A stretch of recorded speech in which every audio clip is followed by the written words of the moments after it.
డిబేట్లో మాట్లాడదాం. డిబేట్లో పాల్గొంటున్నారు కొండబద్దల గౌతమ్ గారు, పొలిటికల్ అనలిస్ట్, అలాగే సురేందర్ నాయుడు గారు, టీడీపీ అధికార ప్రతినిధి, శివపార్వతి గారు జాయిన్ అవుతారు, జనసేన అధికార ప్రతినిధి.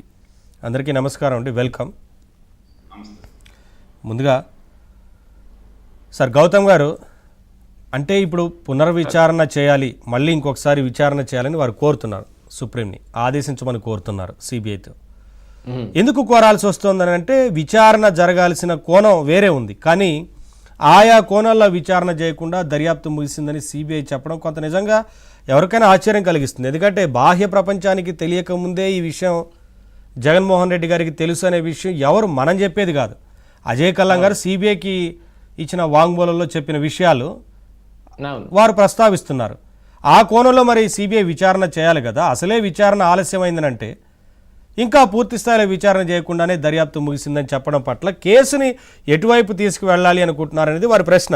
ఏంటి మనమైనా ఎవరైనా సరే ఎలా అర్థం చేసుకోవాలంటారు? సునీత గారికి ఏం అర్థమైందో మనకు కూడా అదే అర్థం అవుతుందండి. ఆవిడ విచారణ ఇప్పుడు సునీత గారు చెప్పిన మాటే న్యాయం లేటుగా జరగటం కాదు, అసలు జరగటం లేదు అనేదే కదా ఆవిడ వెలుబుచ్చుతున్న అంశం. అదే జరుగుతుందని అనుకోవాలి. పర్టికులర్గా వివేకానంద రెడ్డి హత్య కేసులో జగన్మోహన్ రెడ్డి గారికి ఇది బాహ్య ప్రపంచం అందరికంటే తెలియటం కంటే కూడా ముందుగా తెలుసు అనే దాంట్లో ఆ రోజున ఈ మేనిఫెస్టో దీని మీద డిస్కస్ చేస్తూ మేనిఫెస్టో సంఘం ఒకటి ఆ రోజున ఉమారెడ్డి వెంకటేశ్వర్లు కావచ్చు, అజయ్ కల్లం కావచ్చు అక్కడ ఉన్నారు. ఆ మీటింగ్లోంచి లేచి పైకి వెళ్ళిన జగన్మోహన్ రెడ్డి గారు కిందకు వచ్చి నో మోర్ బాబాయ్ అని చెప్పారు అనే దాన్నే కదా మరి ఆ రోజున అజయ్ కల్లం. కాకపోతే ఆయన వేరే రూపంలో చెప్పాడులేండి. సిబిఐ వాళ్ళు మా ఇంట్లో టీ బాగుంటుందని తాగటానికి మా ఇంటికి వచ్చారు అన్నట్టుగా చెప్పాడు. ఆ రోజున విచారణ చేయడానికి వెళ్ళారు. ఆయన ఒక ఐఏఎస్ ఆఫీసర్ కాబట్టి ఆయన ఇప్పుడు అరెస్ట్ చేసి విచారణ చేయాల్సిన పని లేదు, అడిగితే చెబుతాడు కాబట్టి మరి సిబిఐ కూడా కొంచెం ఆ రోజున వాళ్ళ ఇంటికి వెళ్ళి విచారణ చేశారు. ఆయన ఇచ్చిన దాన్నే వాళ్ళు ఆ తర్వాత వాళ్ళ ఛార్జ్ షీట్లో కూడా పొందుపరచడం జరిగింది. జగన్మోహన్ రెడ్డి గారికి ముందే తెలుసు అనేది. ఆ తెలిసినందువల్ల ఏమిటి ఉపయోగం అనే దాన్ని ఇక్కడ ఆ కోణంలో నుంచి దర్యాప్తు చేసుకుంటా వెళ్తే ఇది జగన్మోహన్ రెడ్డి అండర్లో జరిగిందా, మరి ఫైనల్గా ఇప్పుడు ఈ హత్య వెనుకున్న అసలు కారకులు ఎవరు, పాత్రదారులు సూత్రధారులు అని ఉంటారు కదా.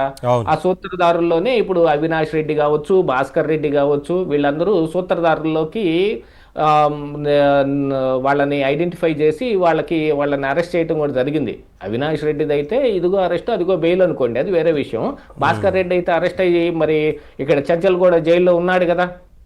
ఇక దస్తగిరియో లేకపోతే మిగతా సునీల్ యాదవో ఇట్లాంటి వాళ్ళందరూ పాత్రదారులు అని అనుకుంటే అసలు సూత్రధారి దీని వెనుకున్న మోటో ఏమిటి అనే దాని మీద ఆ రోజున రామ్ సింగ్ ఈ సిబిఐ విచారణాధికారిగా ఉన్నప్పుడు వెలుబుచ్చిన అంశం కేవలం కడప ఎంపీ సీటు కోసమే ఇది జరిగింది అనే దాన్ని ఆ రోజున రామ్ సింగ్ చెబితే, ఆ రామ్ సింగ్కి విచారణాధికారిగా ఉన్నప్పుడు ఆయన బెదిరింపు పర్వాలకు పాల్పడో ఇవన్నీ చేసి సుప్రీంకోర్టు దాకా వెళ్ళి అక్కడ ఏం చేశారు, అక్కడ సిట్టునే ఇచ్చుకున్నారు. ఆ సిట్టు ఏమి దర్యాప్తు చేసింది, వాళ్ళు వచ్చిన తర్వాత రామ్ సింగ్ దర్యాప్తు చేసిన దాన్ని ఏం వాళ్ళు ఐడెంటిఫికేషన్ చేసుకొని ఆ కోణంలో వాళ్ళు దర్యాప్తు చేశారు అనేది చూసుకుంటే కనుక దరిదాపుగా వాళ్ళు వేసిన ఛార్జ్ షీట్లో వీటి ప్రకారంగా ఆల్మోస్ట్ ఆల్ ఇదే కనపడతా ఉంది. కానీ ఎన్నికలకు ముందు జరిగిన ఈ ప్రక్రియ ఎన్నికల సమయంలో అడ్డం పట్టం కానివ్వండి, ఎన్నికలు అయిపోయిన తర్వాత కూటమి అధికారంలోకి వచ్చిన తర్వాత ఈ విషయమై పెద్దగా అవసరం లేకపోనివ్వండి, ఏదైనా కానివ్వండి, ఇది ఆలస్యం జరుక్కుంటా వచ్చి ఇక దీంట్లో న్యాయం ఎప్పుడు జరుగుతుందో తెలియదనే స్థాయికే వెళ్ళిపోయింది. అలాంటి సమయంలో సిబిఐ మీద ఇప్పుడు చాలా అనుమానాలు రేకెత్తే విధంగా విచారణ పూర్తయిపోయింది. సుప్రీం కోర్టు ఏదైనా ఇంకా జరగాల్సి ఉంది అని ఏదన్నా అనిపిస్తే మేము మళ్ళీ విచారణ చేయడానికి మేము సిద్ధం అని వాళ్ళు సిబిఐ ఏం చేసింది, కోర్టు పరిధిలోకి బాల్ నెట్టేసింది. అప్పటికే ఎంత సుదీర్ఘంగా ఇది కేసు విచారణ నడిచింది చెప్పండి. సిట్టుకు వచ్చిన తర్వాతనే, ఎప్పుడు నేను రామ్ సింగ్ ఉన్నప్పుడు చెప్పట్లేదండి.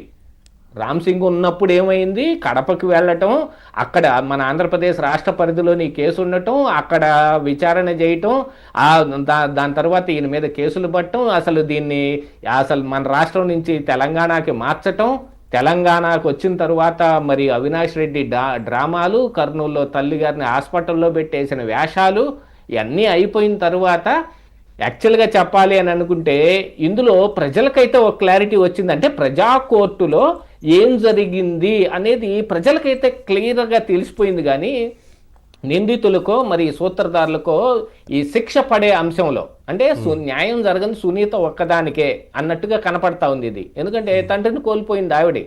కాకపోతే ఏంటంటేనండి, ఇందులో నేను సునీత గారిని కూడా తప్పు పట్టాల్సిన అంశం ఒకటి ఉంది.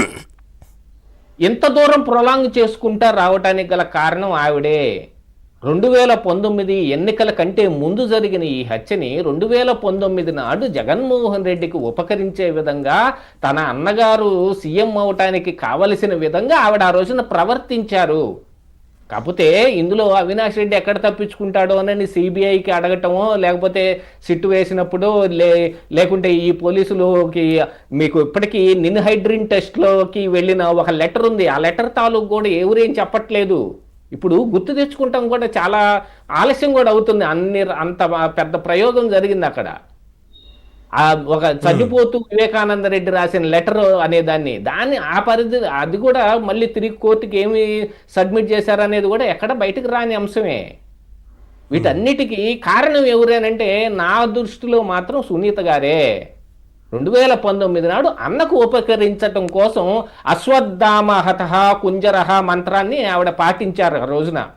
ఆ కుంజరహ ఈ రోజున ఆవిడకి ఏం జరిగినా ఆ తర్వాత ఏంటి అనేది తెలుసుకున్న తర్వాత ఆవిడ ఆ రోజు నుంచి ఈ రోజు వరకు తెలుసుకోవడం కాదండి, ఫైట్ చేస్తా సునీత గారికి నా ఉద్దేశం ప్రకారంగా మొట్టమొదటి రోజున వివేకానంద రెడ్డి గారి శవాన్ని ఐస్ బాక్స్ లో పెట్టి అక్కడ పెట్టిన రోజున అప్పుడే ఆవిడకి తెలుసు ఎవరు చేశారు, ఎవరి మూలాన జరిగింది అనేది తెలుసు. కాకపోతే ఇందులో అన్నగారి హస్తాన్ని మాత్రం ఆవిడ చిన్నగా పక్కకి తప్పించేసి అవినాష్ రెడ్డి దగ్గర నుంచి కిందనున్న వాళ్ళందరి మీద కేసులైపోయి ఆవిడ న్యాయం జరగాలంటుంది. అన్నగారు సీఎం అవటం కోసం ఆవిడ ఆ విషయాన్ని ఆ రోజున దాచిపెట్టింది. సిబిఐ ఆ విషయాన్ని బయటకు తీసింది.